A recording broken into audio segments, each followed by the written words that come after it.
play. We get to play with all kinds of stuff. Oh, well, here's Jasmine just jumped on the back of my chair. She heard me say good morning, everybody. How's everybody out there? Happy Saturday morning. It's gloomy here, really gloomy. The weather is so gray, and it is raining. So one thing I want to set up here real quick, let me refresh my, I tried to reset start doing a live with the OBS this morning. It's still not functioning properly. So those of you that happen to go into the room, let me get my live chat up. We'll go from top chat to live chat. And it looks like Sandy's there. Good morning, Miss Sandy Sanders. There's 4 people on, but only one person has said hello. Hello, hello, hello. Ha, ha.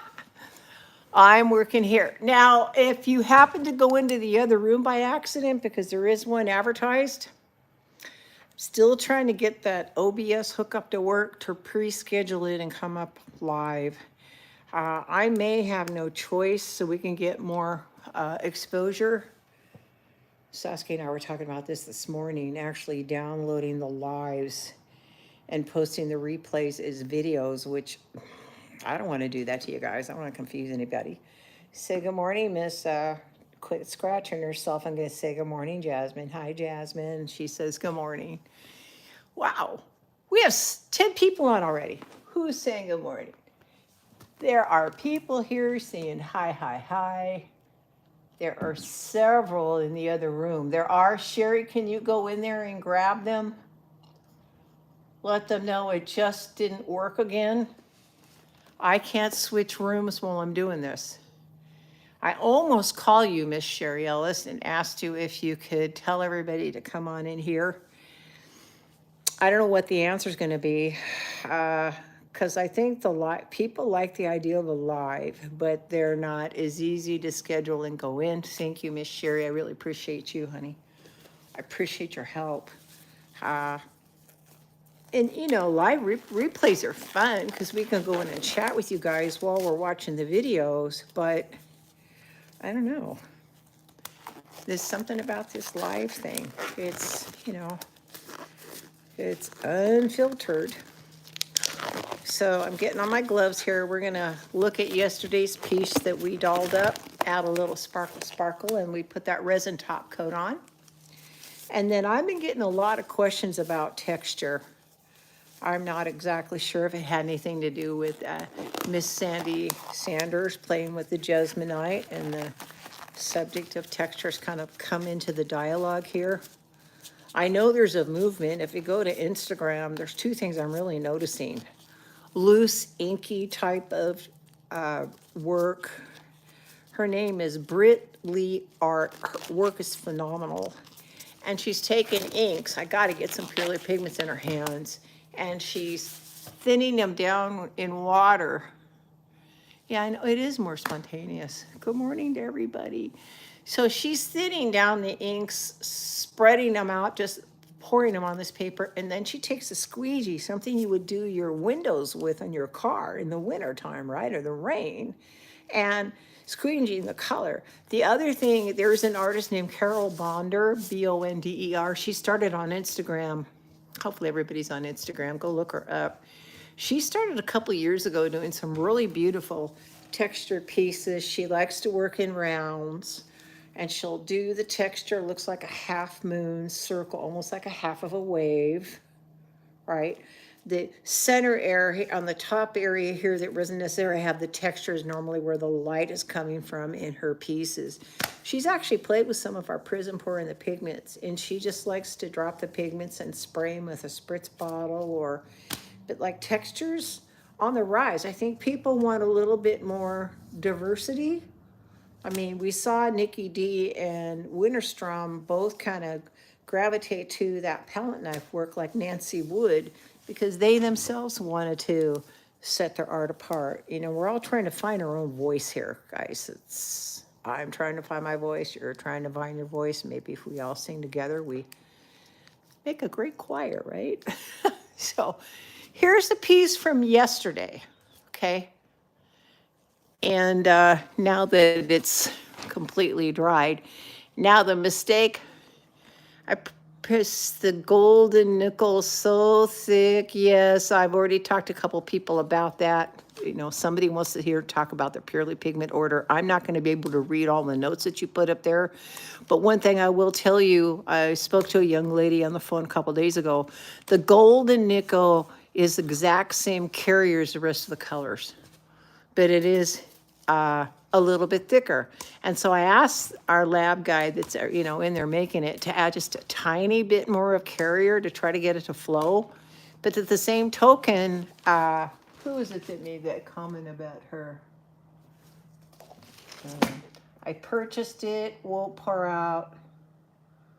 Yeah, and the thing about the droppers, one thing I also want to say about droppers, one thing I've learned about playing with the droppers is I find it easier to actually draw them up when they're in the bottle, and then when I uncap them, there's fluid in there.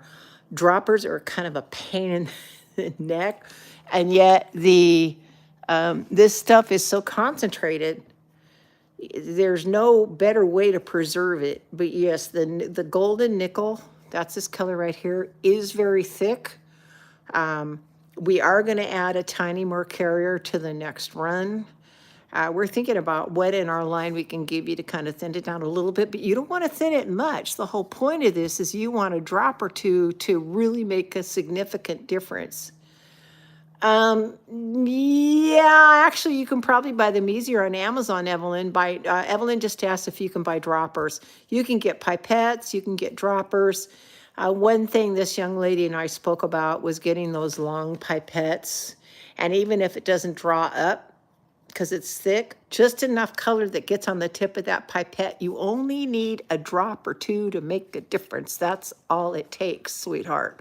So a drop or two is supposed to be our friend, but that's a legit question. So let's look at what we did yesterday.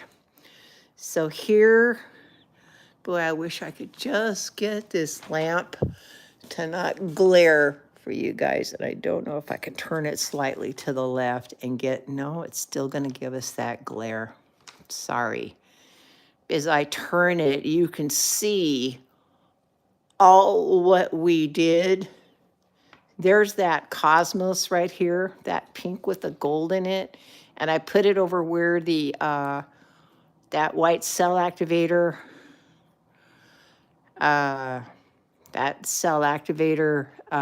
kind of bundled up in the edges. And I told you once it was under the resin, how pretty, because the texture helps. It helps that it's got texture, right?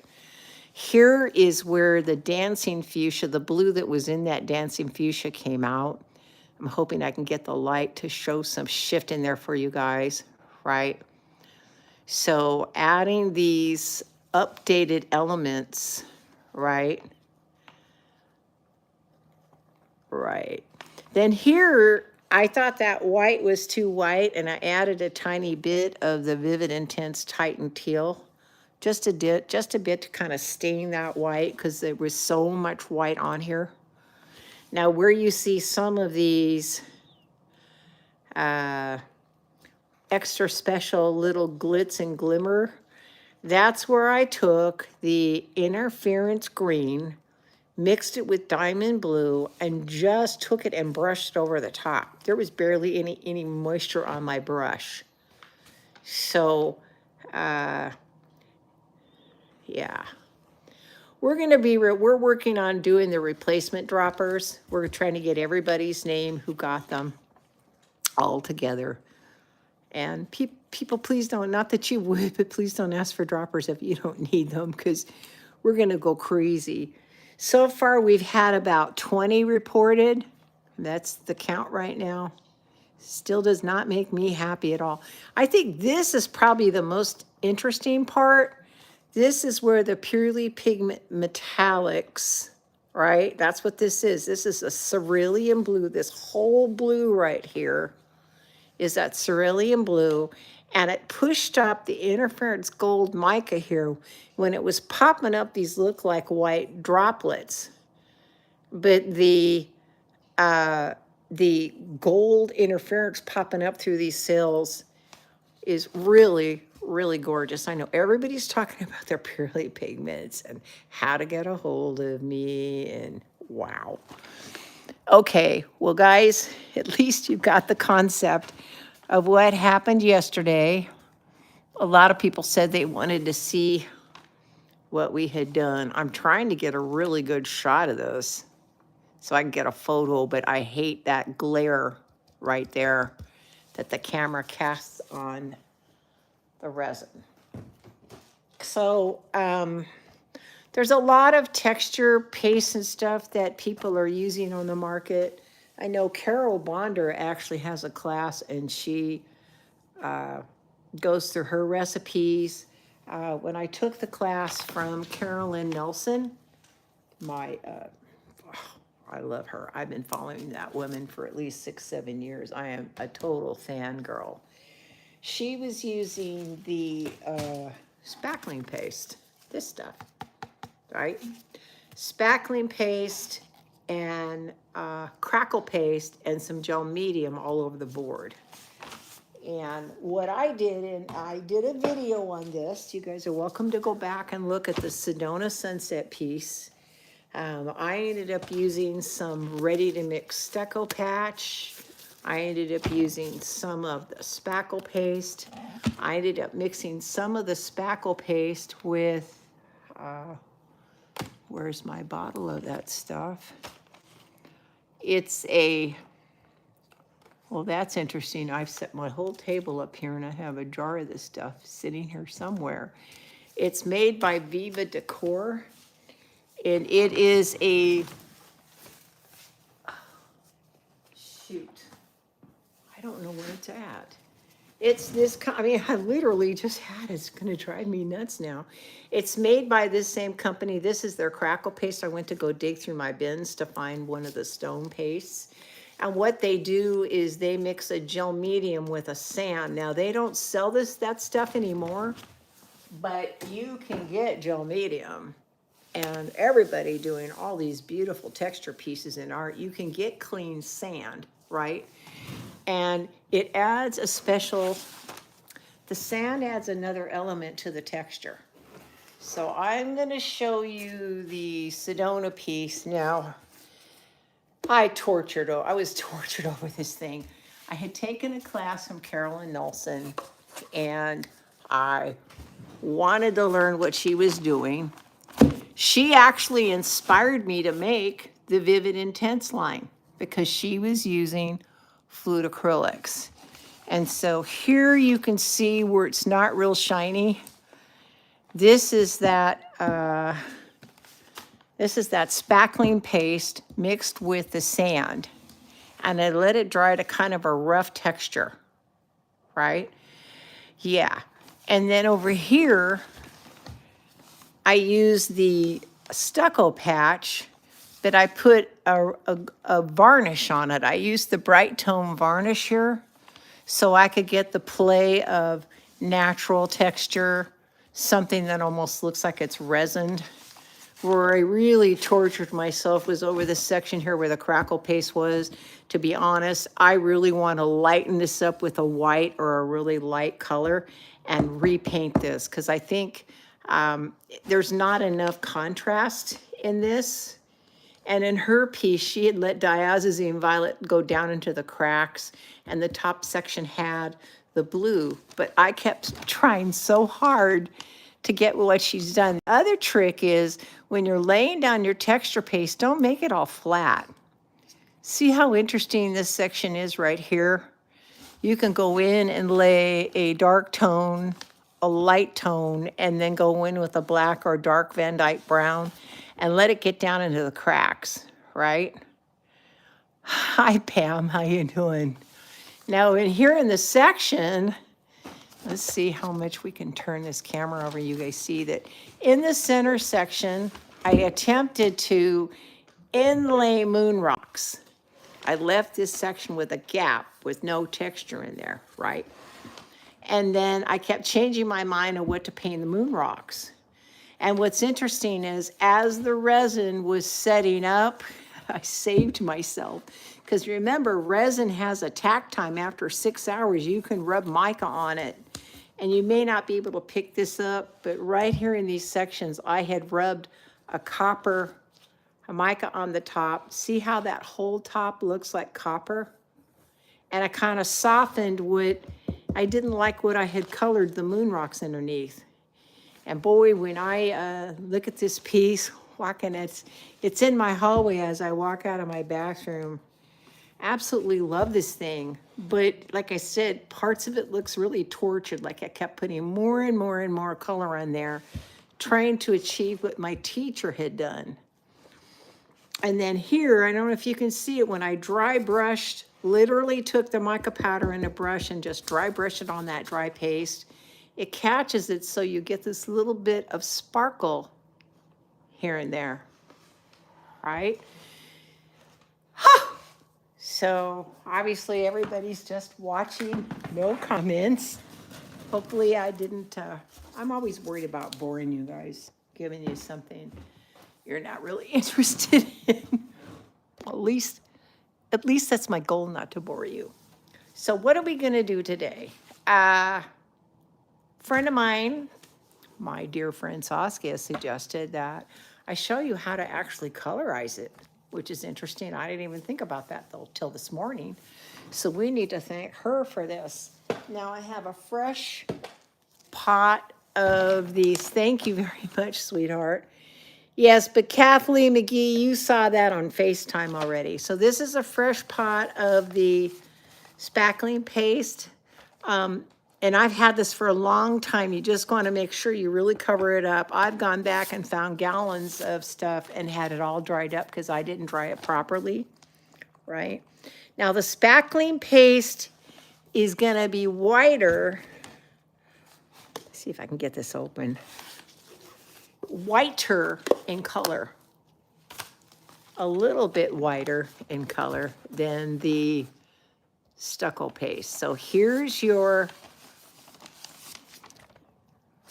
spackling paste. It seems like a bright off-white, right? Here is the stucco patch.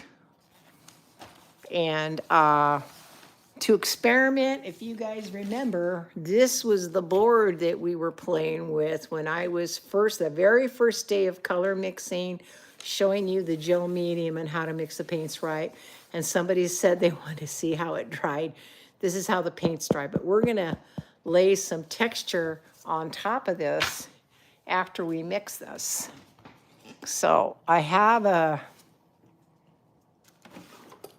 think what I did is I must have moved some stuff around because I still want to find I'm bummed about my sand.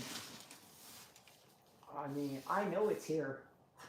I've had it sitting here, walked over, put it on the table, cleaned it up, and then probably in setting things up, getting things so neat and tidy for you, I stuck it in a place to grab it in the future. Of course, now I don't remember what I did with it. All right, so a spoon, this may break. This stuff's really thick, right? So it's almost better. I'm gonna get this table really messy today. It's almost better to give it a stir. There's some liquid that formed on the top. Get yourself a nice dollop of this stuff. Can I say never in a million years that I think I would be putting spackling paste in a cup and staining it for you. You're gonna have to rewatch. Somebody has to get off. I'm so bummed, guys. Sorry to hear that, but we'll see you in the replay, of course. All right, so you already bought some texture paste. Now again, make sure it is down. It would bum me out to have an entire gallon of this stuff go bad. And I ended up getting a deal on the little containers. And I like working with the little containers, keeping them sealed. Okay, so here's my wonderful, icky, sticky spackling paste. We'll see if this works, Miss Saskia. I'm going to use a color that I know is very, very, well, they're all intense. What am I saying? Every one of them's intense. I just find that the black plum is super saturated. So are the reds. But what I'm trying to do is mix it and get it smooth. So I'm at a smooth, creamy consistency. Oh, thank you. I love texture. I think that's where I may end up landing. You know, with all the stuff that turns me on, I'm really digging what texture does. And by the way, speaking of that, just real quick, I'm going to talk about a couple artists. Go look up Carol Nelson. She is online. She's got classes, but she's all over Pinterest, and she's got some beautiful artwork up there that will just kind of boggle your mind. She gets her design, believe it or not, from cracked sidewalks. Go to Pinterest, look up cracked sidewalks, and you're going to see all kinds of black and white shots. And then what she does is she has this little finder thing. I think it's to find the rule of thirds. It's for getting your, you know what I'm talking about, rule of thirds, getting your proper negative space in there. But she goes over the black and white images. Okay, this is my design, sketches it out, and then she does that on her canvas. Carol Bonder is another one, but Greg Benz, B-E-N-Z. Hi, don't worry about it. You didn't miss much, Andrea. We're just getting started. I'm mixing up some texture paste here. Getting it nice and smooth before I stain it. There's an artist by the name of Greg Benz, B-E-N-Z. I believe he's out of Canada, and he's on Instagram. You'll find his gallery online. He does not do videos. He's not going to teach you what he does. But he does have an awful lot of rollover videos on Instagram that I've studied over and over and over again. And his work is incredible. What he does is think of a wide landscape style canvas, because it's landscape. And it feels like almost half of it is the tide pools along the shoreline. He lays down different textures. He's using, it looks like a stucco patch. It's looking like what we're using here with the I'm trying to think all the stuff, the spackling paste, the crackle paste, the gel medium. He even embeds, and I've seen this before, save those bags that your oranges and onions come in. I've even looked online to see if I can buy that stuff from Amazon. He embeds that in there to add more texture. And on Instagram, there's a video of him literally burning the tips of those that are sticking off with a flame. He's burning them off. And he's got this different textured, looks like I said, tide pools. The next section up, I mean, it must be by thirds, but it almost looks like half the canvas is the texture. The next section up, it kind of looks like this piece that we just touched up. It's got a lot of acrylic paint that's been combed to the right or left. It's been combed out. There's lots of white caps. So he's gone in and touched up the acrylic, right, to create the illusion of the waves kind of crashing beyond the tide pool. So it's not perfect. You see the tide pool, and then behind it, you kind of see the waves crashing. But then the top half is this perfect skyline, as if he had painted in oil. It's like the most beautiful mist rolling off the ocean in a pale green or a pale turquoise or a pale blue. I haven't seen him play with the violets. That's probably where I would go, because I love the violet in the morning when it's foggy. But he's got this perfect skyline that's smooth as glass. It's this area that looks like crashing waves. And the texture below. The guy is phenomenal. And he's been taken off as, I don't know. He's been taken off in this industry. A lot of people are aware of him. If you've not seen his work, I recommend you do. He's inspiring me. I really want to do Another piece, I attempted to do a piece sort of like that, and I textured the whole thing, so it didn't even come close to his. But uh, it was my first chance laying all that texture out after I did the Carol Nelson piece, and kind of go a little bit more crazy with color. It was a very freeing piece. I think we called that Indigo Blue. There's a video up there how I did it. But this texture movement isn't going away. And I think it takes our acrylic art to another level. So back to my mixing of my spackle paste. I keep getting confused which one's spackle, which one's stucco, right? So let's get some. Does Carol Nelson do classes? She has online classes. Yes, Carol Nelson has online classes. That's where I took it. The one where she did her she has a painting poppies, and she kind of did it cut up in front of some live people. I didn't learn as much from that as I did this geo abstract. Phenomenal class. The geo abstract was phenomenal, and I learned so much. And then I think she's also up on Udemy. Just do a search. It might be she's on Udemy or one of those online class academies. She has an online class you can take that talks about all these different textural components and stuff that she's playing with. So the lady's really, really, really talented. And by the way, hi Saskia. By the way, I just sent you a message about next weekend's event. You don't have to answer me, but Amy Johnson, the young lady that is scheduled for our event next weekend, has been in the hospital with pancreatitis. She is extremely sick. And so she's going to have to step out of our event next weekend. And if you're not aware of the event next weekend, next Saturday and Sunday, I'll still have my 1 hour or so live. I'm not going to make it really long next Saturday because at 11 a.m. is the Winter Dreams event. And it is our affiliates that get together for a 2-day event. It starts on my channel on Saturday, starts on Britt Clayton's channel on Sunday. Watch the videos. Each one of those videos will give you a word or two clue. Put them together. Go back to our website. There's already a page up there that says the Winter Dreams event 27th, 28th.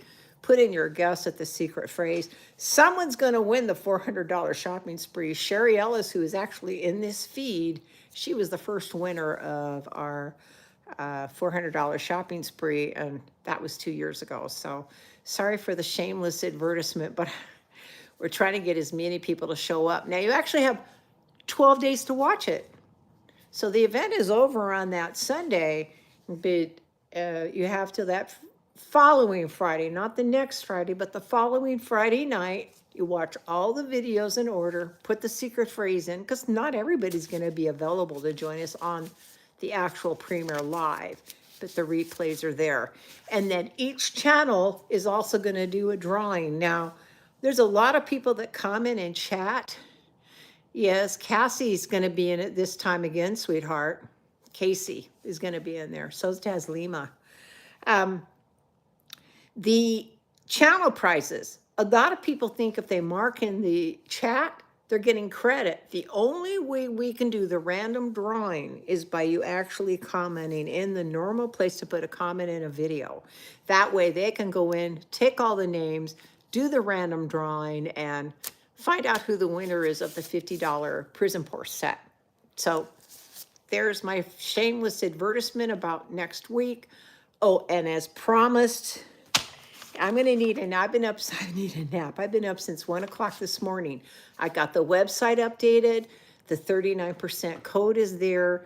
The Purely Pigments and our acrylic mediums are marked down 20%. So people that are used to the 20% code won't feel left out. But the 39% coupon code will not work on the Purely Pigments and the acrylic mediums. We just can't afford to take that much of a margin off. But everything else on the website is marked down. Even our tool. I was going to mark down the color swiper tool, but I said, why not go for it? So everything else that we're selling is 39% off. It's basically our year-end inventory clearance. We're trying to clear the decks, make more room on the warehouse floor. We have a goal that we need to meet And hopefully this will be a deal for you guys. I know we're all just kind of getting over Christmas, but this is the time why so many companies will give you a deal, right? Okay, let's get back to doing this. It's funny that everyone, be honest, Andrea. And by the way, thank you for your order the other day. I saw you just place another order. It'll at least be to the end of the month. If for some reason we have a goal, we have a set goal of how much sales we have to meet, okay, to get our funding. If we meet that goal early, I'll still run it to the end of the month, okay? If we don't, it might run a few days longer because we have a goal we're going to meet that we're working towards. And hopefully with your help, we can reach that goal. So let's get started and get this stuff tinted and see what we can do with our stucco. Jasmine's back here with me watching what we're doing. My little girl. She's so curious about what we're doing. Okay, so black plum. If that's, yeah, and that's the first one I pulled out. It's going to be hard to see this in the cup. I guess we could do a small cup and get an idea. It'll tell me how much I need to put in the big one. Ooh, well, this also gives me the opportunity to do different colors, doesn't it? Ho, ho, ho. No, get off my laptop. Jasmine suddenly wants to jump on the laptop. I have something here to keep her from doing that. Okay. My little phone holder thing keeps like sliding up. It needs to stop here. Why is it doing that? Okay, let's get this black plum in here. Now let's see what one drop. This is I think a 3.5 ounce cup. So it's not quite half. One drop.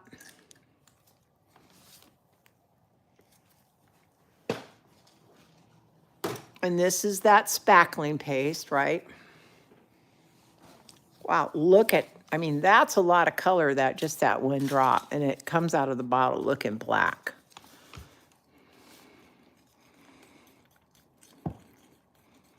Wow.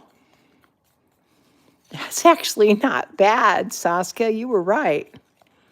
She had suggested that I show how strong this stuff was, right? That's a pretty, wow. Look at that. I'm going to lay that down on our test board, but I kind of want to see if I can figure out how to do it in a painterly fashion. What do you guys think of that? One drop, and it's about 1.5 ounces of that spackling paste. Yes, we know. Saskia's always right.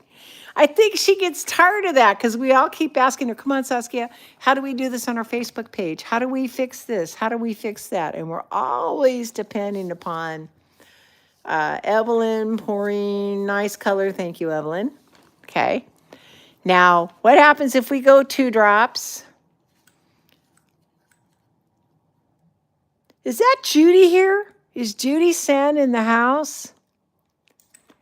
Hey, Miss Judy. Furry Art Mother. This is a 2nd drop.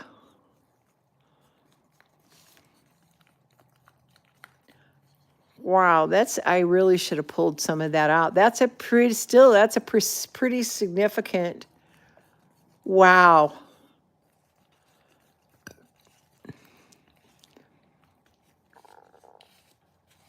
Okay, that's one color down. Let's do a couple more, shall we? What color do you guys want me to do? Yellow, red, aqua, blue?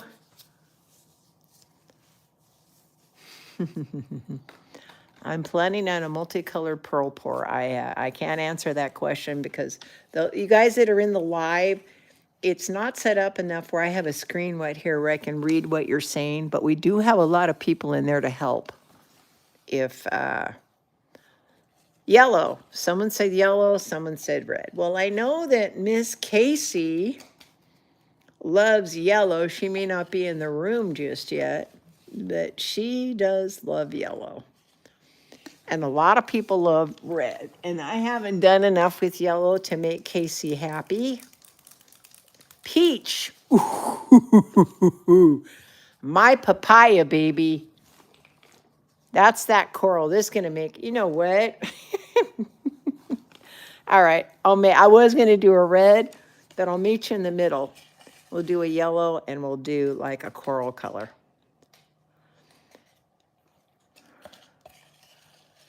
Wow, did you?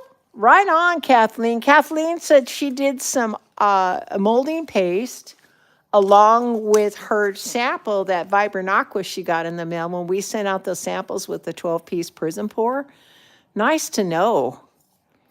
Yeah, I am just thrilled with the concentration of this stuff and how much we can do. And my goal all these years has been try to find something that hasn't been done before. Give you tools that I think I could use. I'm just keeping my tools clean. It's just a habit, guys. I think it's from working on my lab table all the time. And if you don't keep things clean and you transfer, you really can make a mess. So it's one of my little OCD habits to kind of clean as I go. Even same with the kitchen. I don't know about you guys. I have trouble starting in a dirty kitchen. 1 drop of mellow yellow. And yet I'll make a disaster once I'm in there.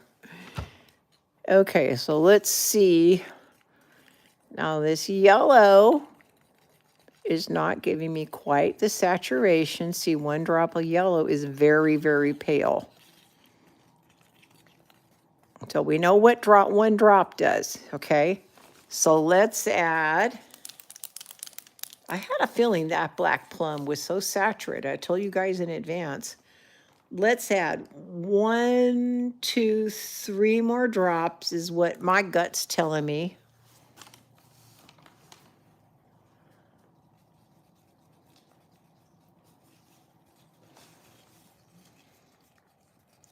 Now that's looking a little bit more like an egg yellow, but still not as bright as I'd like it. Now, we have a point at this junction to say, well, what if, I know Casey's gonna kill me if I do this. I'm gonna put some of this yellow out here so I can actually say I've moved some of the yellow out. I wanna add something to it. Already, I wanna change this, turn it into something. I mean, it's a pale, nice yellow. It's gonna need more color to get there. And I mean, we could do this, but this is gonna be really, really yellow. If I put 1 drop on here, see what happens. And we are experimenting because that's one thing about color play. We are playing with color. If I wanted to, oh yeah, well now you're gonna get that yellow. But look what that 1 drop did. I would think the yellow may service better being painted on the top of the color than in it. But it's good to know how these are all going to react to the paste. I either want to go orange. I've got a pale yellow here. Green would be the easiest thing, right? But what if I add, what if I add some of that nickel as a gold? Everybody's complaining is thick, and it is very thick. That way you can see that mine is also very thick. And I mean very thick. So what I'm going to do is, now the bottle's open, I'm just going to kind of close it back up, squeeze the dropper, let go. Well, the cats are playing on my drying area. You just heard that bang. They're jumping up and down on top of my resin chamber. I have a place in the back. Now, I didn't even get a drop. You see how I'm not getting a drop? It's really, really thick. So, same thing. It's starting to try to give us a drop. I could encourage it off of my scooper duper, my dropper guys, so you could see this. I know this nickel as a gold's going to turn it into a really pretty, like a, not an Indian yellow, but we're going to get to that gold cast. I may have to put a little red in it.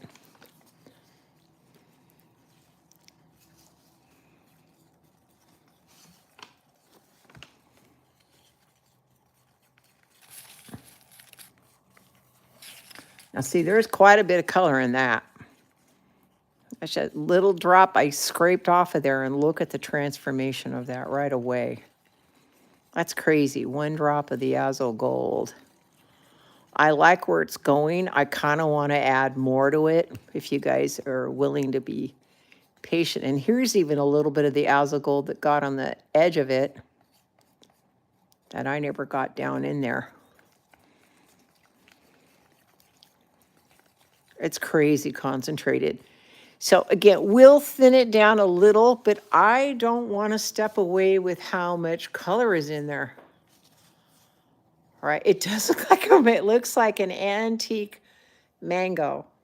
So I'm going to keep going with this, even though again it's a trouble color to use. See if I can get some on my tip here. Oh, wait a minute, that was a lot. If I had to guess with that, how much dropped in there, look at that. It's probably equivalent to maybe 3 drops.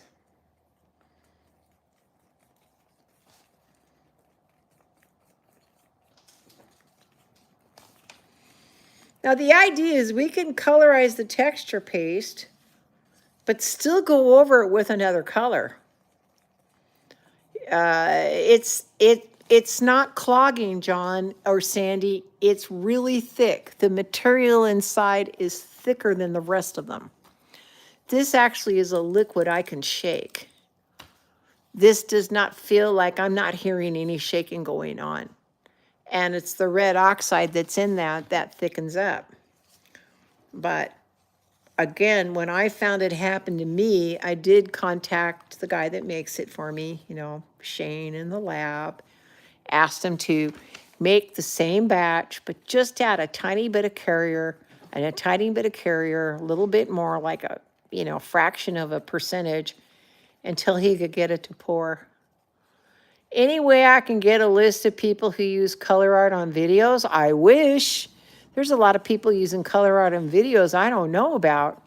Our affiliates do, and they're listed up on our website. If you go to the educational section, you're going to see a list of affiliates. There's also next weekend, if you weren't here, is our quarterly event where this time Amy's quite ill, so it may only be 12 of us this time around. Normally it's 15, 16 people. Sarah Taylor had a family obligation. However, Lori Houston, she's brand new. We're really excited to have her on. So again, does this look like a mango that I would lay down maybe? These are lighter colors. Understand, when we go over them after they're dry, we're going to use a whole lot more color on top of them. Okay, you asked me for the coral color, a peachy color. Someone might think this is more of a yellowy peach. Now look at the before and after. Here's the, but I added a whole single drop just to this. So I don't think the mellow yellow is really, you're gonna have to use a lot of mellow yellow, but look at the difference between these two. It's just kind of interesting to look at how they're progressing. Okay, so this is my papaya. And if they come up, they have trouble coming off, as some do, the color gets stuck in the little ridges here. And I'll just take a wet paper towel, wipe it around. Thank you so much that you love our events. We really appreciate it, honey. We put a lot of love and effort into them to try to bring you something different every time. Okay, so based on what happened with the yellow, I'm going to go right in. That's 4 drops.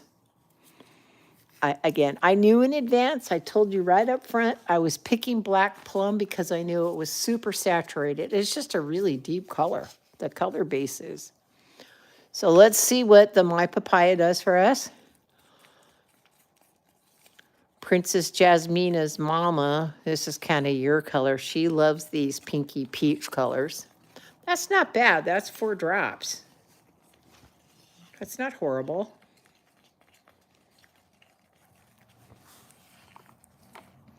Let's add a couple more because maybe I want it brighter. Maybe I need it brighter. But again, the texture piece would just be that first layer down, right?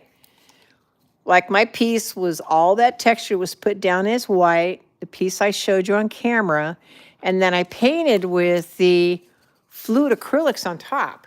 That's how we did this. So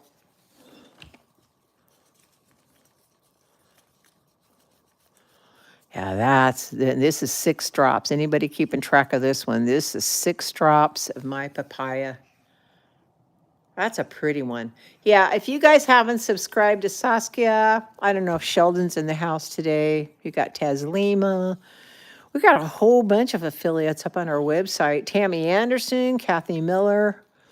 Those ladies are so incredibly busy. They never seem to have time for our educational events. But we do get warm hugs and love during the event from them. Some people are just so busy, you know, and there's a lot of stress getting these videos for you guys. Right now, everybody that's getting ready is kind of stressing. You know, Luna this morning says, oh no, because she realized it's next week. And by the way, Luna Sky is in the house, and she's one of our new affiliates. And we all stress this week. Yes, scrambling we are. Because we're all trying to make sure to get our I's dotted, the T's crossed, the secret word is put in, the voiceover's done. Try to make it 15 minutes or less. That's hard. That's not easy. Even though we will work with our girls if they, like that one that Arissa Rue did, she's now known as Arissa Bell. She just got married. Her video was almost 30 minutes, but she did this huge involved dragon. And so sometimes they are longer than the 15 minutes. You know, we just kind of have to work with our artist and see what they created. Now, I don't have a lot of that left in there. I don't want to mix up any more of this. We have a lot of paste mixed up. Yeah, Saskia is amazing.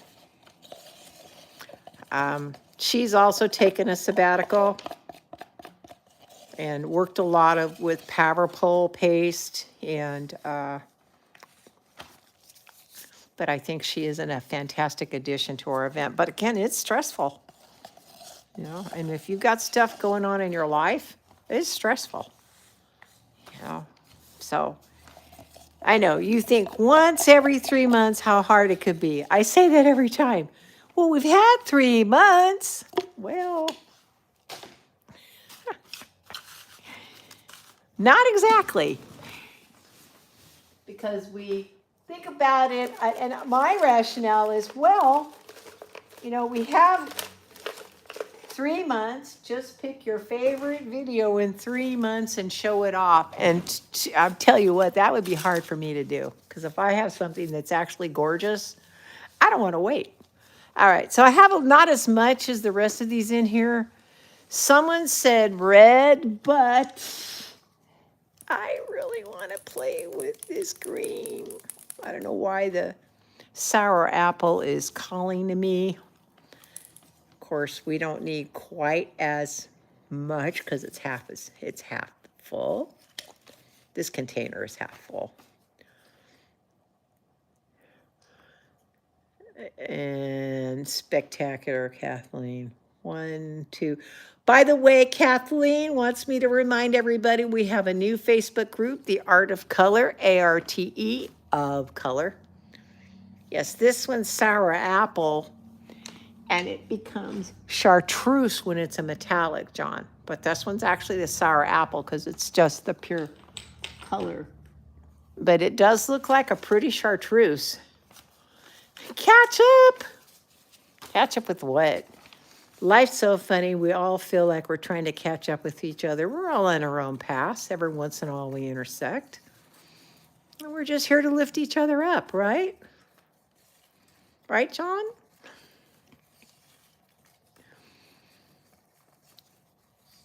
John's always teasing me about my kitty on the back. Now, that wasn't bad. That was 4 drops, but it was half the amount, right? Now, I haven't actually mixed up any stucco paste for you guys. I'm not sure if this color mixing is going too long, but stucco paste is different. It almost feels like that sand is in it. Pretty thick stuff. So we'll do a couple little stucco pastes. Yeah, I know, Kathleen. And yet, thank God for YouTube videos. It keeps my sanity if I can't get on the table. I can at least go watch AMSR for my eyes, right? Something that excites me, watching color being mixed. So we'll do a couple of the stucco paste, but see how the stucco paste is going to give us different texture than that smooth spackling paste, which was what Carol was using. All right, someone said red. So do we use... I can start with a pure magenta. I'm trying to find the quinacridone red. Where is that? Do I have it right here? No, my papaya's here.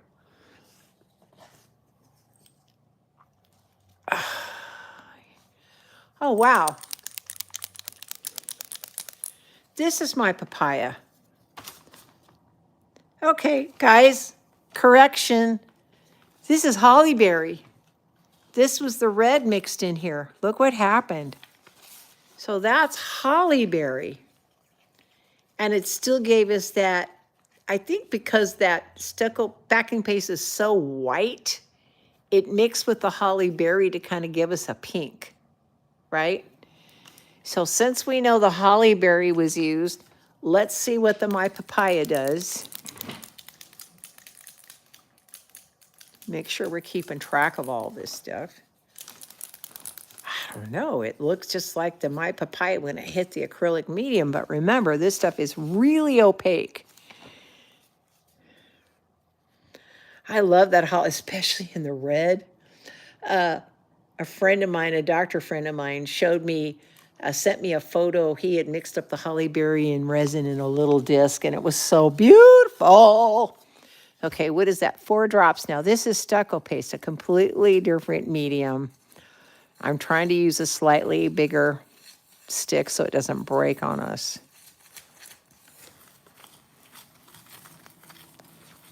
Yeah, this is turning more into that pinky coral.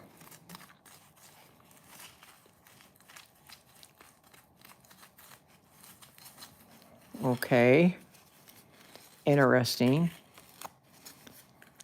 Actually, I like that color. That would be beautiful laid down, let it dry, and then put some darker colors on top. It would create a beautiful value. I really am digging this color here. And it looks pretty in that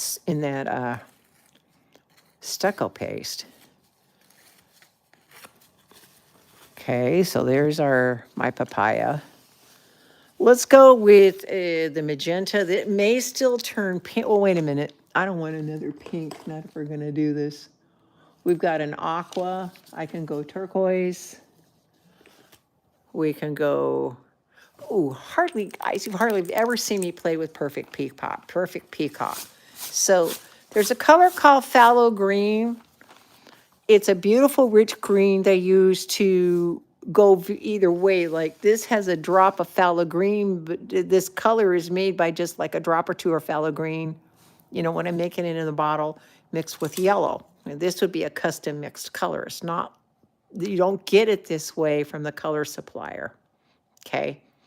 But you do get the phthalo green. Now, phthalo green is such a deep green, it borders on to almost turquoise. If you add a drop of blue to this, it's going to go to the turquoise. It'll go to an aqua. But I think, because you haven't seen me play with this color at all. I'm not in the same boat, Saskia. I don't know what boat we're in.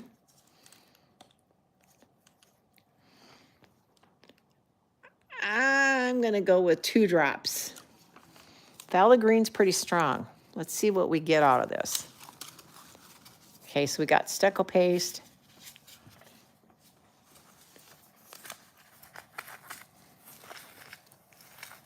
See how that green tends to lend itself to almost a green teal?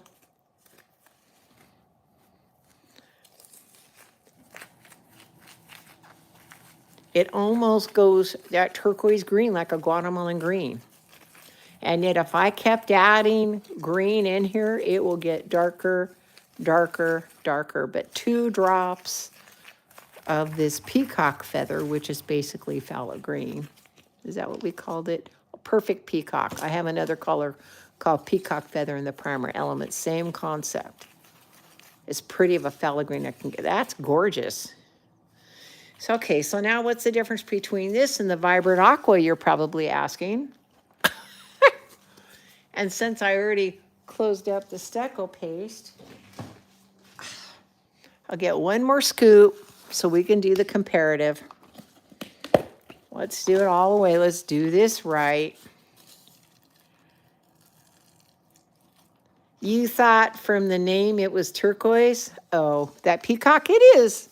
It'll give you a nice turquoise, but it is phthalo green. And let me take a tiny bit. I'm going to show you how dark that phthalo green can get. I'm going to take a tiny bit of this stucco paste, put it just on this cap here so we can just make a small amount.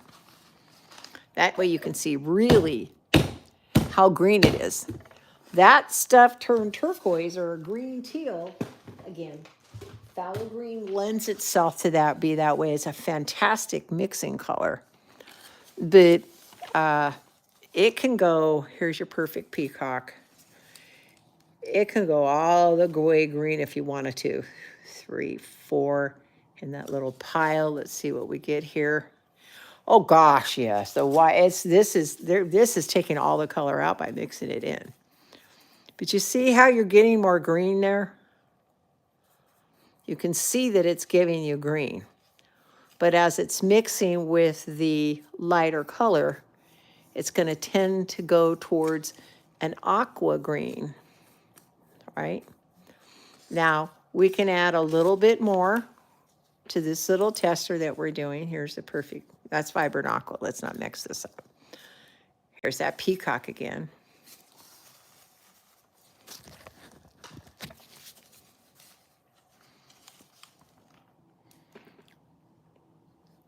There's 3 more drops. It's a really, really, really dark green.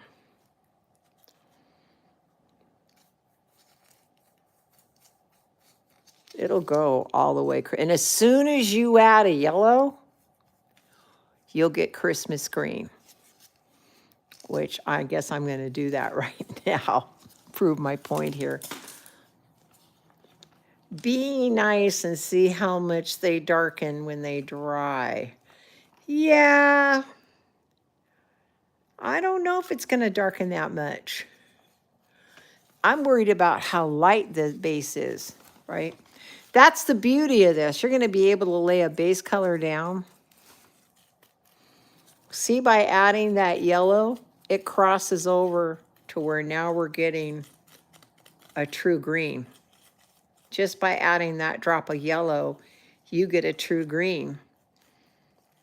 But if you add a drop of blue to it, it's going to go all the way into the most beautiful turquoise you can imagine. That's what I love about the phthalo green / perfect peacock, because it sits right on that border, that needle of the green. Little yellow, boom, you're an emerald. Little bit of blue, full-blown turquoise. And so it's a really interesting, it's what most paint makers use to create all those gorgeous greens, the chrome greens, the viridian greens, the sap green. They just add more color to it to get the variation, but they start with this beautiful green. Yeah, it's a great mixing color. Okay. What was the last one I was going to play with? I wanted the magenta, but I figured that would make it too. It's another pink. We don't need another pink. Oh, I want to see what Vibrant Aqua does compared to this. This is 2 drops of phthalo green.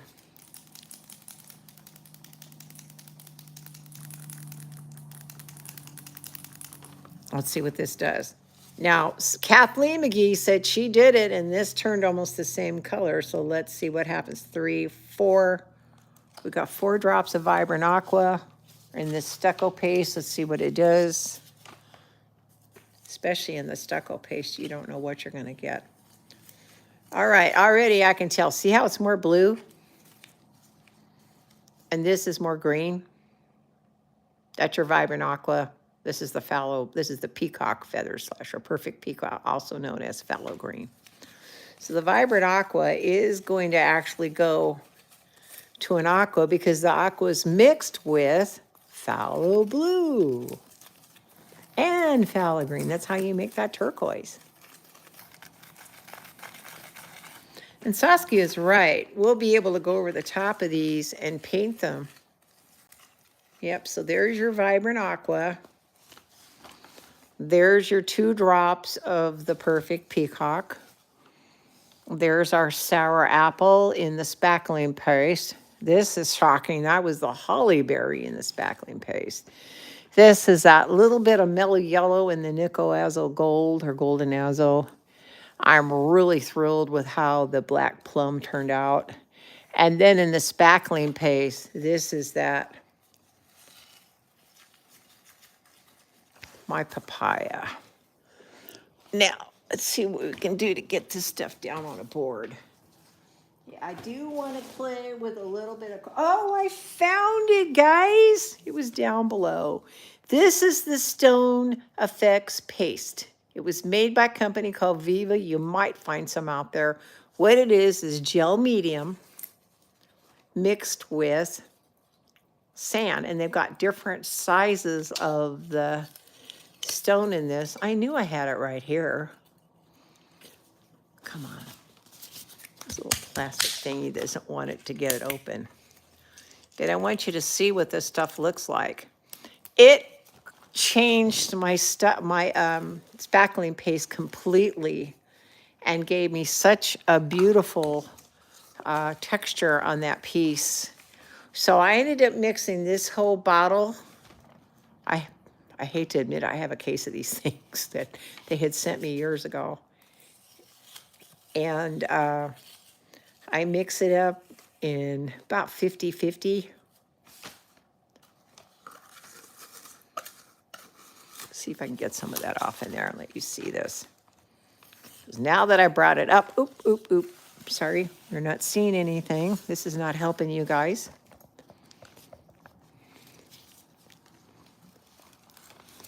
This stuff mixed with the, and again, it's really, really, really, really thick. And you can feel the sand between your fingers, right? But that's what added that gorgeous texture to that piece that I let it just dry regularly with no varnish on top. And when I put in the, I'm gonna add a little spackling paste of this. When I painted over the top and then dry brush the Ember Fire and the Harvest Soul on there, it was just gorgeous. So let's get a tiny bit of the spackling paste so you can kind of see what I'm talking about when I mixed them together. It almost looks like a white stucco when I did it. I'm just trying to get 50-50 in here. So that's what I would do. If I was making my own, I'd take some gel medium and sand and mix it up. And then mix it 50-50 with the spackling paste. And it just adds more to what you're working with. This stuff's, like I said, it's years old. I can't believe. I think it has to do with that little foil thing on top, keeping it moist. Can you hear that noise though? That's that sand in there.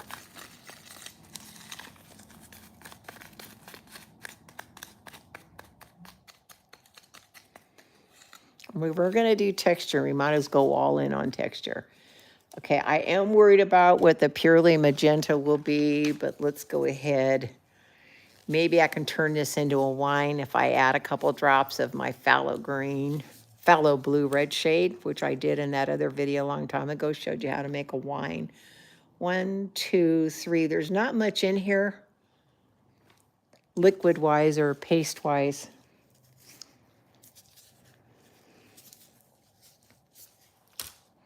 So I don't need that much. Those 3 drops should make it, some left on this. They should make it pretty strong.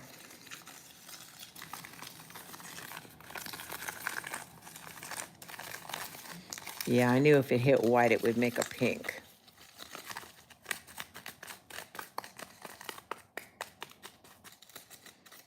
That's still really pretty. Oh, that's a really pretty color. Look at that. But as I promised, I want to make it more wine. I don't add black to things. It's better to deepen color organically by using a color that's maybe not compatible with it. How do I explain it? Like,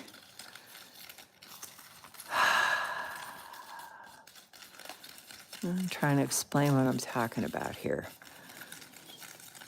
When they make Payne's Gray, some companies actually use black, but the real recipe for Payne's Gray is brown and ultramarine blue. And by mixing those together, they're making a deeper brown, but it's got a blue cast to it, right?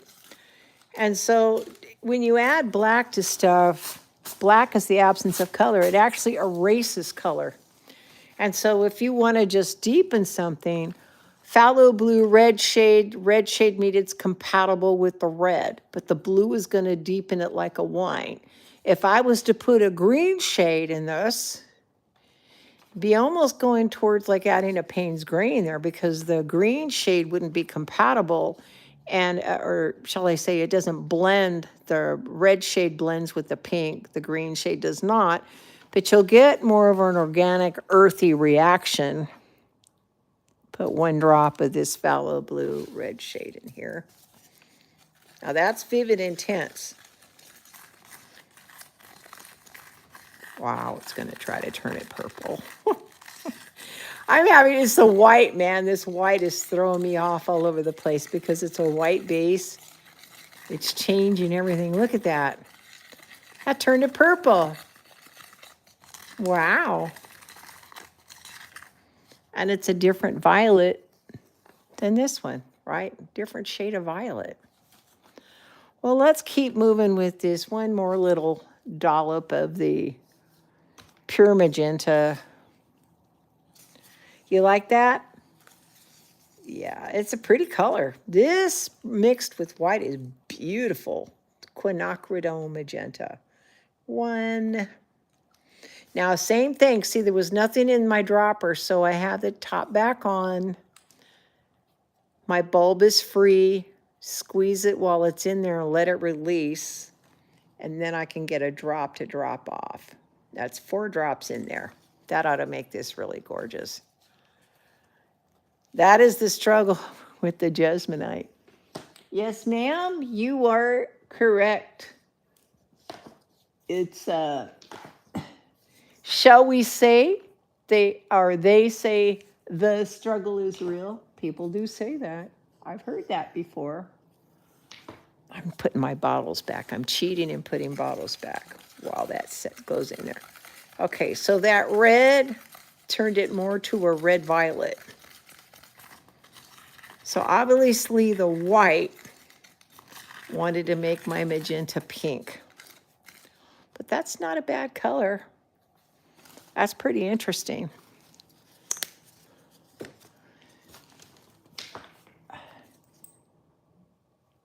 putting all my colors back where they belong so I can find them again. Okay, so I have this board that we did. We covered it up, right? We covered it with paint. And I'm afraid I have way more texture paste than this poor little board can take.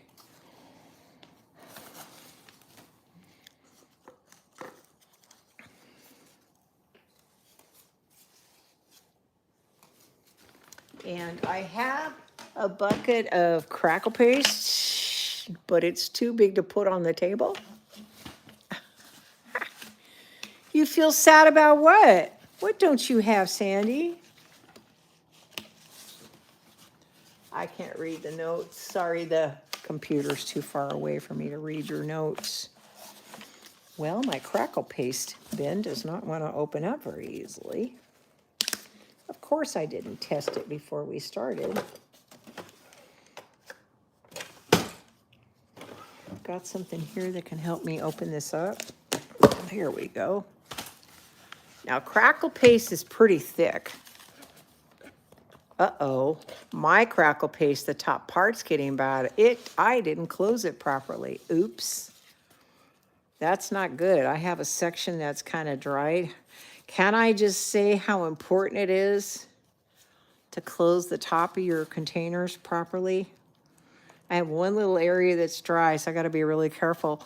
I saw one person recommend, it was a contractor recommend, when you're done with your spackle paste or crackle paste, just to spritz a little bit, tiny bit of water on the top before you close the lid, so it keeps some. I'll tell you, these materials are not cheap. The last thing you want to do is lose it. So I'm actually going to put the crackle paste right on top of this color below.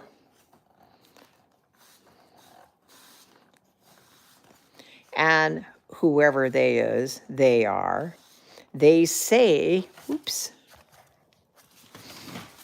the thicker we put this on, the deeper the cracks will be. Now, I don't want it perfect. I want it irregular layers, right? I want the color to grip around these sections like it did on my piece that I did, right? Can I place saran wrap on this? Oh yeah, that's another thing they suggested. A little piece of saran wrap on the top of your bucket. You're absolutely correct. On top of a spritz of water. That's the part I forgot to tell you. You are absolutely right. A small thin film of saran wrap on top. It just clings to the moist paint and the top is on. And it's just like that company that put that foil thing on the top. The Brady Bunch. Okay. So I'm going to put these textures on. I have another board. I don't necessarily just want to do a, like little spots of each one. I'd rather actually have something that maybe we can paint afterwards. So, we'll see how far along we get on this.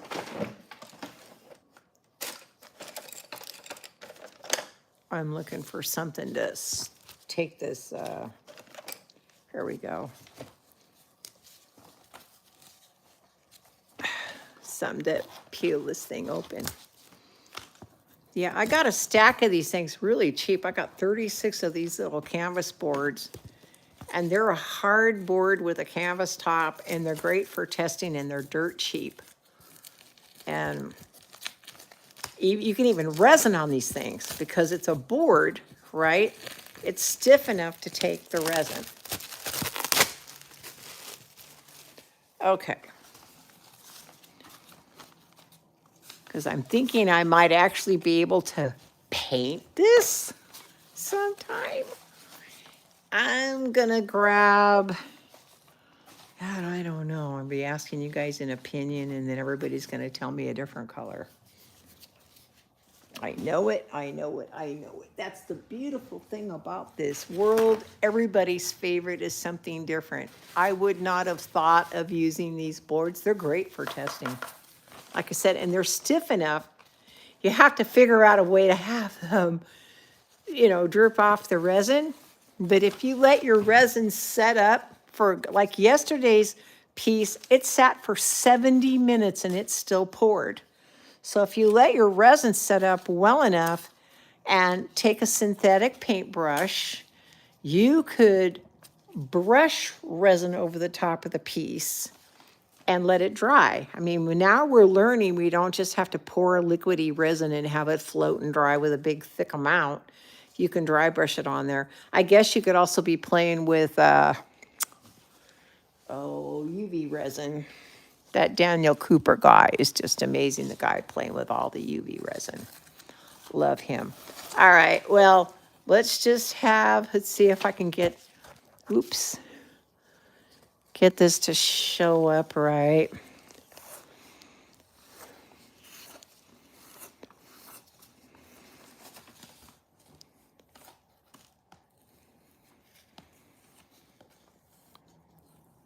That's not bad color at all. Put on there. That's not bad at all. Now, I feel like I want to have a palette knife. I know when I did my piece, I kind of spread it with different knives. Again, we don't want it perfectly even. So when I did that piece, I think we need more of this on here. Let's get a whole glob of it on there. And maybe a little bit down here to this side. I actually created sections.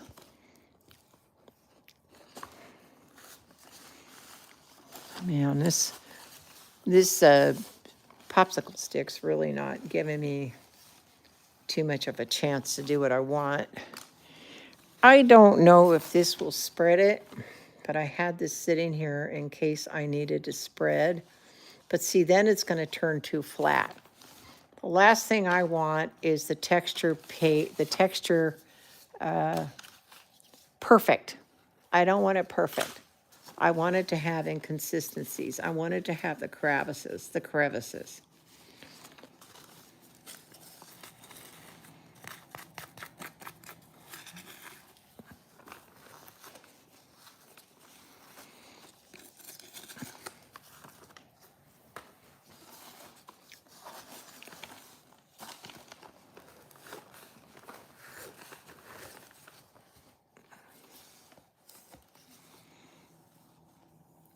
Yeah, this is that stucco. So it's a little bit grainier. All these inconsistencies, though, it's going to look really pretty that it's not perfect and flat. When I paint over the top of that with the regular Vivid Intense and then the purely metallics, it'll be gorgeous. But I'm going to create a little break here, a little break line like I did on that big piece I showed you.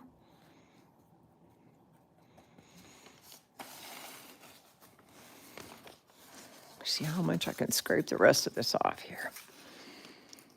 Yeah, when I did my long form video, this is the struggle that you're going on off camera. People only see the edited part that you're showing them.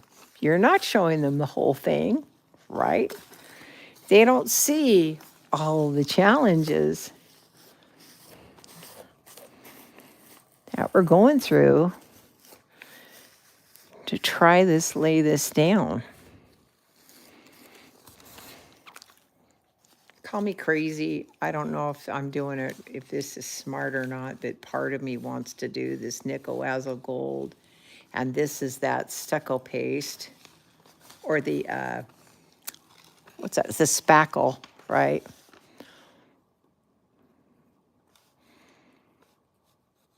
We realize this is a test. And this is going to have to dry a few days. We probably won't even be able to see what we can do to paint on this till maybe next Thursday or Friday. Because Tuesdays is epoxy day.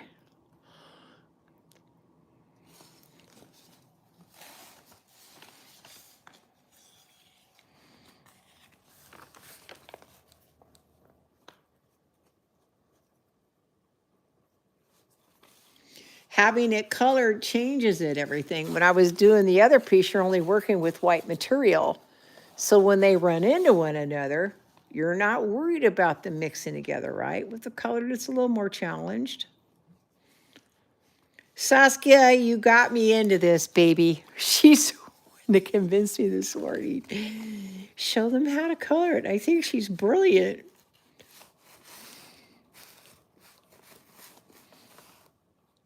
We'll show if I can do this in a painterly fashion.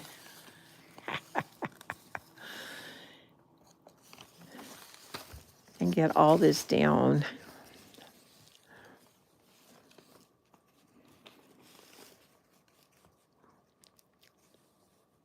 Okay, there's one. I'm leaving it thick. That's it. This I'm going to set aside and let this dry. I could go a little bit further and add more patterns in this crackle paste, but this whole section down here is going to crack, right? Or at least we hope it does. Now,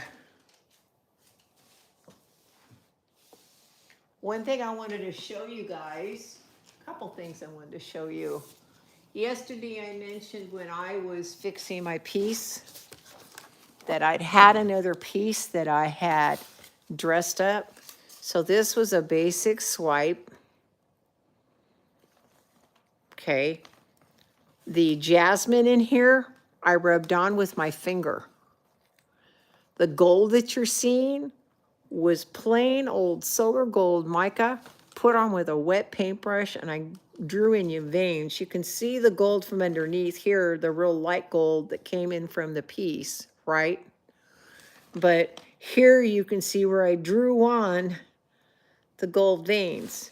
And then I took some primary elements and kind of put I forget what color this was. I think it might have been Mystic Blue, painted over the top. So I almost completely, totally altered my piece, right? But this is the idea of it's not done. Yeah, and now I like this. I would give it away as a gift. I would put it on my wall. But when it was done, you see where the original is. I probably moved. I did 2 pieces in a row. I have another one I still want to touch up. But it just kind of looked so-so till I dressed it up, right? That's major. It really changed everything. It was then became a piece I'm super proud of. I'm going to move these aside. I guess, well, I just don't know how long it's going to take to do this. You send it to me. Okay, not enough pink in it for you, Miss Pam. I know I unopened this thing. I just realized it's going to take a lot of time to put all this down, that I really want to paint some dried stuff that I've got.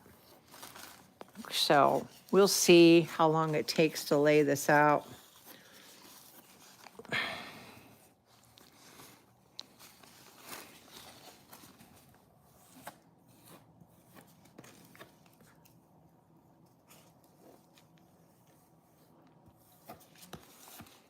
Again, these are tests. We know these are tests. I'm not making a big masterpiece, but yeah, I really love that piece. That I look at that every time I figure, should I be going a step further? Then I go, yeah, I should be going a step further.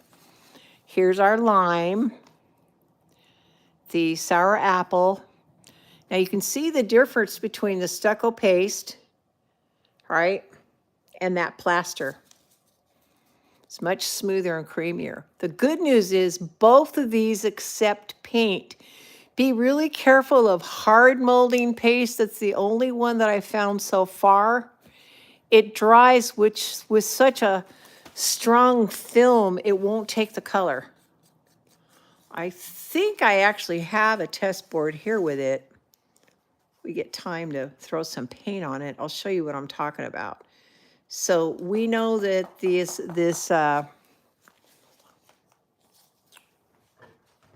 we know that the spackling and we know that the stucco will accept paint afterwards. And that's kind of important. Is it going to take the paint? Will you be able to paint on top of it? Or is it going to resist it? Is it going to go down into these crevices and texture? is it not? Right? But we have a whole lot of pink on this one, baby. So this is the My Papaya in the stucco paste. This is that Holly Berry Red in the spackle. You would just use more red on this. The spackle paste is lightening it so much because spackle paste has white in it, right? All right, I'm just going to get these down just because I promised you I would. Then we can paint these at a later date and see what happens if we want to put more color on top of them.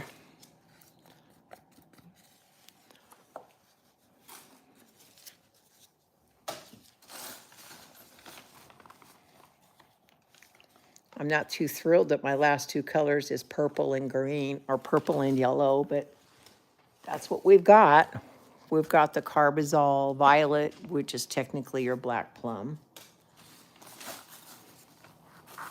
I don't know, I think I have enough green and yellow to really make a difference, so sorry kids, this is going away, but you see what I mean? You can actually make an emerald green out of this stuff. 4 drops of the Perfect Peacock and 1 drop of yellow, it takes it right back to that emerald color, which I thought was important for you to learn as far as your color mixing goes. Here's the purple. This is going to be quite an interesting texture piece. But oh well.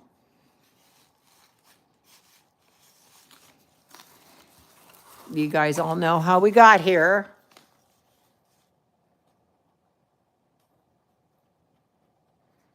We get it all down, I'll give it a chance to dry. This is really, really thick. Like I said, this is going to take at least a week to get on there, to get it to dry.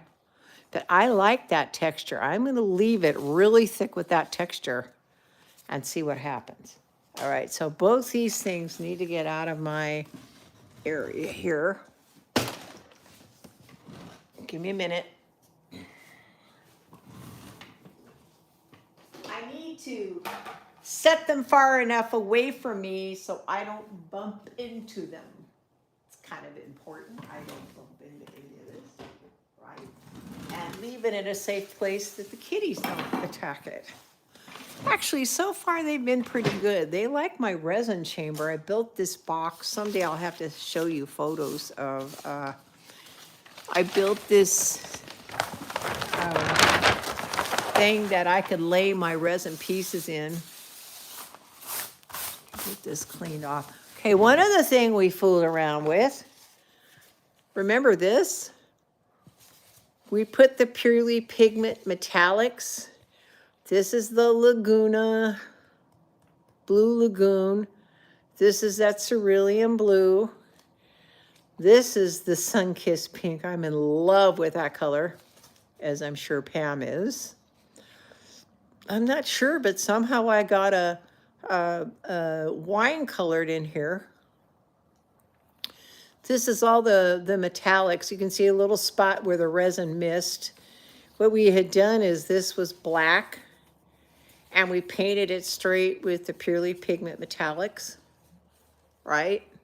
And yeah, that's what we got. How much time are we on? We're at 88 minutes. My God, we're running over time already. Why we did this whole exercise is this. Remember this original piece that I'm still trying to figure out what I want to do with it? That piece that I showed you where the texture was all blue, I told you I was tortured.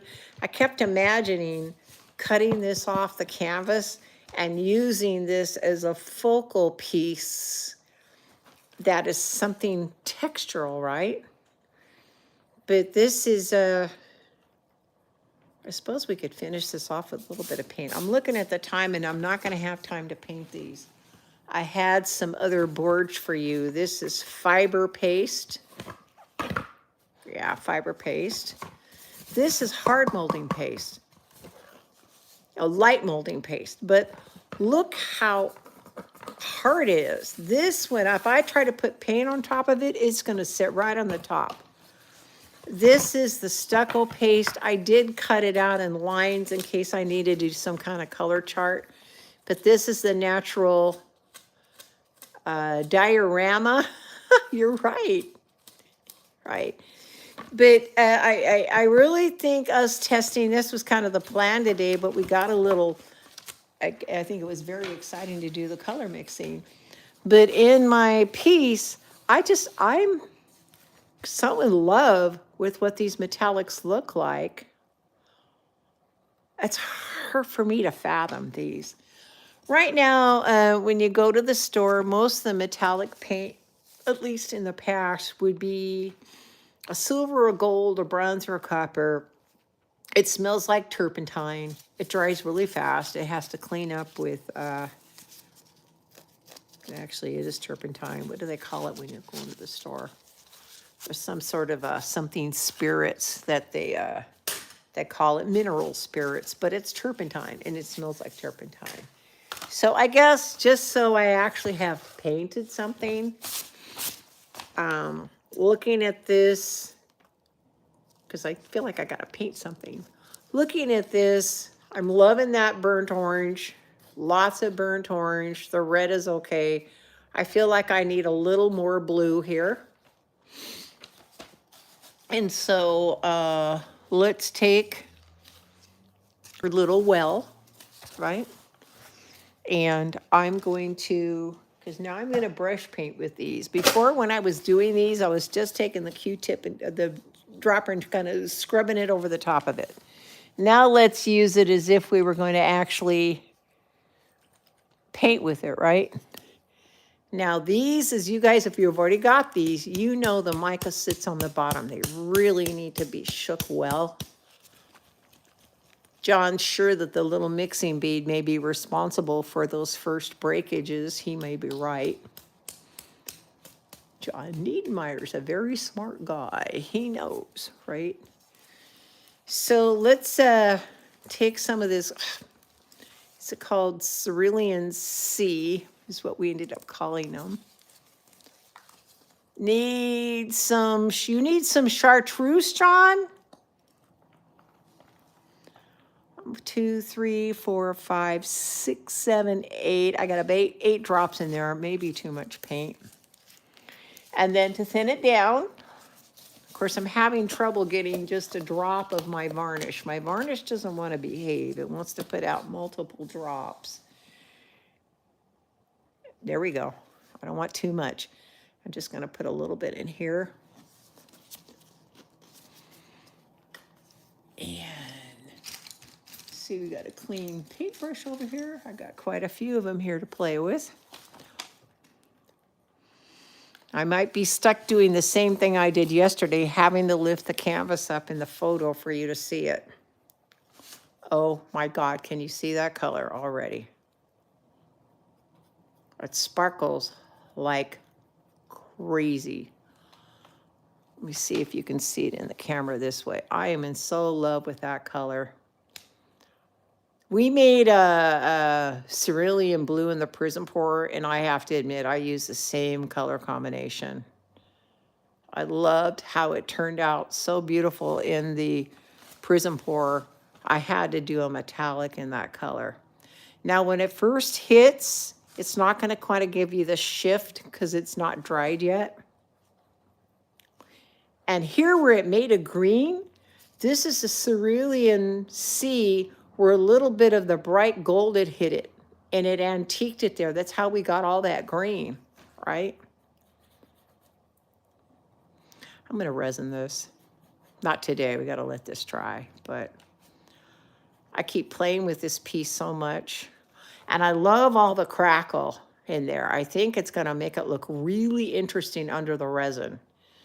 This piece that we resined, yeah, there's some texture under there, but it's not going to be as effective as doing this on top of crackle paste because those veins are going to come through as texture under the resin. Anybody that plays with resin, you kind of know what I'm talking about, right? My brush rinsed off here. Let's see, I think I want some more gold in here. Or maybe some more of that burnt orange.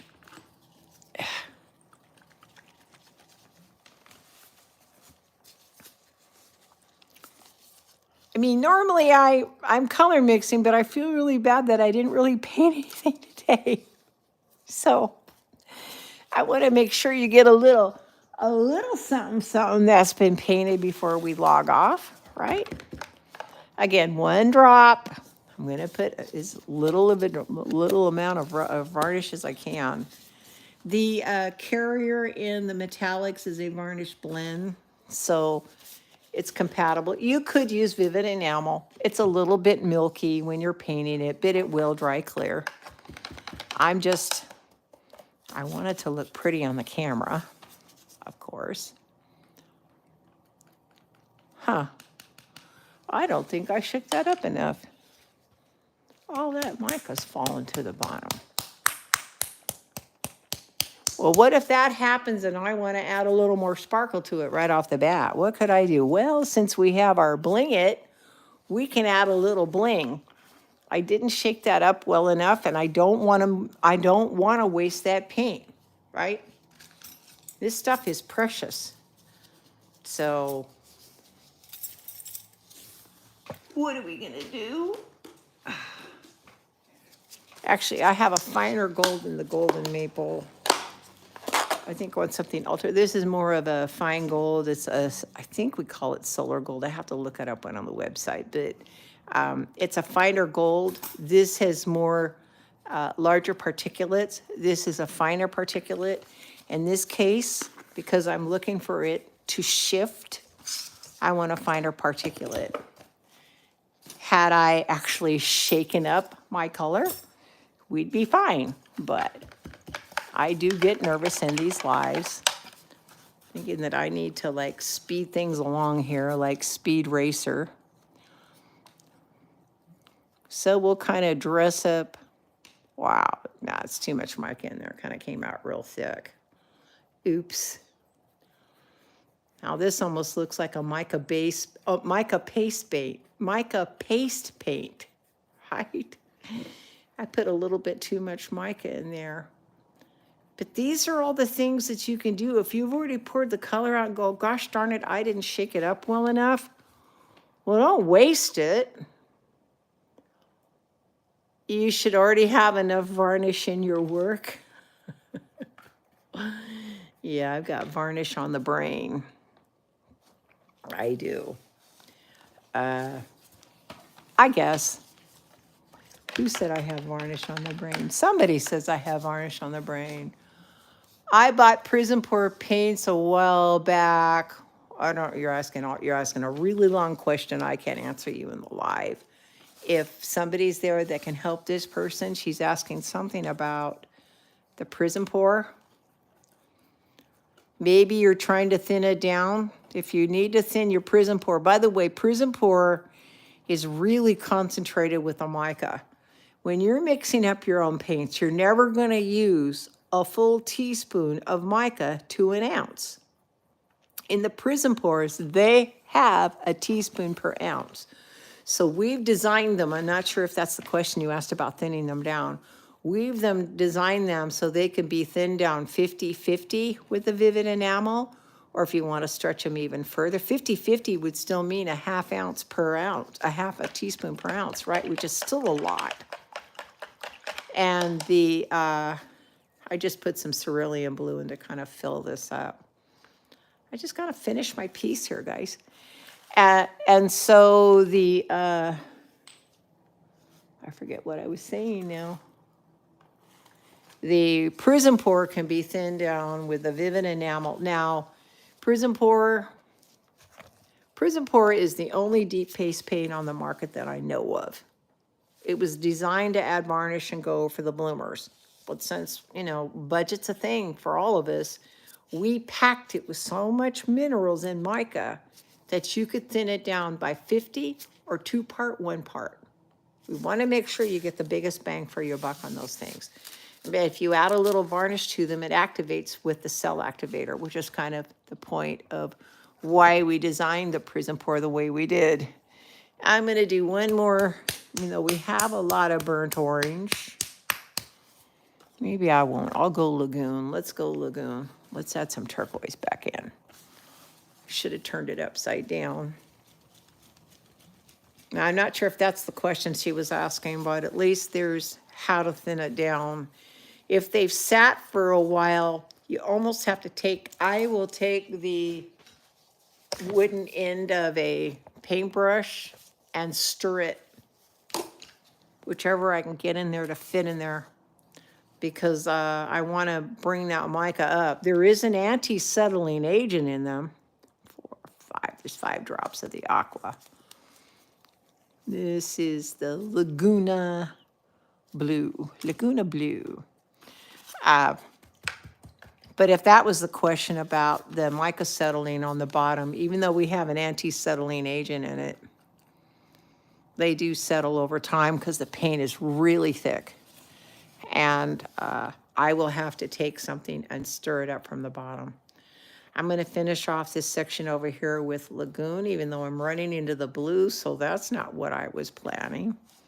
Let's go this direction with the Lagoon.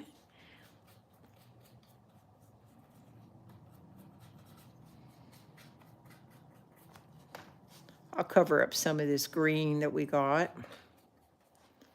I think I'm just going to take that burnt orange, bring it all the way around, and then this thing's completed enough to where I can probably get away with resining it to make a, what'd you guys say? I love that you guys are bantering amongst yourself, helping and talking while we're doing this. Anyway, my plan was to paint on that texture. I know we've run out of time. We're already at 101 minutes, so we've reached our maximum capacity here. I'm going to just go directly here, right here in the corner like I originally did them when I was fooling around with them, and just get this corner covered. Take my finger, rub it around. Bam. So finally, I've completed our little test piece, right? I really like that burnt orange. I know that Sherry's favorite color is orange. She was saying the other day, not everybody finds orange as their favorite color, but I don't know, orange is gorgeous. It makes blue look so beautiful, right? They are complementary to each other on the color wheel, blue and orange. All right, guys. So last bit of reminder, yeah, make sure the tops are on. Also, if you find it a little gritty, take the time. I mean, it's a challenge to find a place to put the dropper because it's got all that color on it. I will sit it on a top to one of these things, and then take a paper towel, spritz it with water, and just run it around the ridges before you screw your dropper on. You have to do that every time, but if it starts to feel gritty, that's how you clean them up, because it's just the pure color drying in those threads. Okay, remember next weekend, Winter Dreams, 11 a.m. I am going to do my Saturday morning live. I'll probably just do a short, how you doing, hello, some sort of follow-up. I'm going to try to keep it really short because I don't want it to run right in. You got to be able to see me if you want to and still take that break for coffee, tea, or whatever and come back at 11. The discount code ColorPlay 39 is up there. And like I said, I've already discounted the acrylic mediums, the polypore and the enamel, and the purely pigments 20% off. They're going to see a little sales tag on them. And that makes it so that 39% code will not take anything additional off. But everything else in the store is 39% off. And like I said, I got that ready for you guys this morning. Got the email campaign out. I think I sent it at 4 a.m. Saskia laughed at me and she said that was a little too early. I said, yeah, but I want to knock everything out of the way. So thank you for joining me. You have no idea how grateful I am for you to follow along with these lives. Hopefully they'll get better and better and better and more information. I'm really enjoying myself. I'm learning as much from you It seems like I'm learning as much from you. Sorry, my battery started getting low at a pause there. I feel like I'm learning as much from you as hopefully you're learning from me. So I am super grateful for your time, for your energy, for your enthusiasm. And I'm supposed to say, remember to like, subscribe, and share, please. And, you know, take a little time out of the day to play with some color, guys. It's really good for you. It's therapeutic. Even if you just take it and scribble it on a little paper and just kind of look at it for yourself, it gets those endorphins rushing in our brain. It makes us feel good. It's healing. They're proving that color is healing. And I'm glad that we're a community that can be part of that. So thank you for your time. Love you guys. See you Tuesday when we're playing with epoxy. Bye.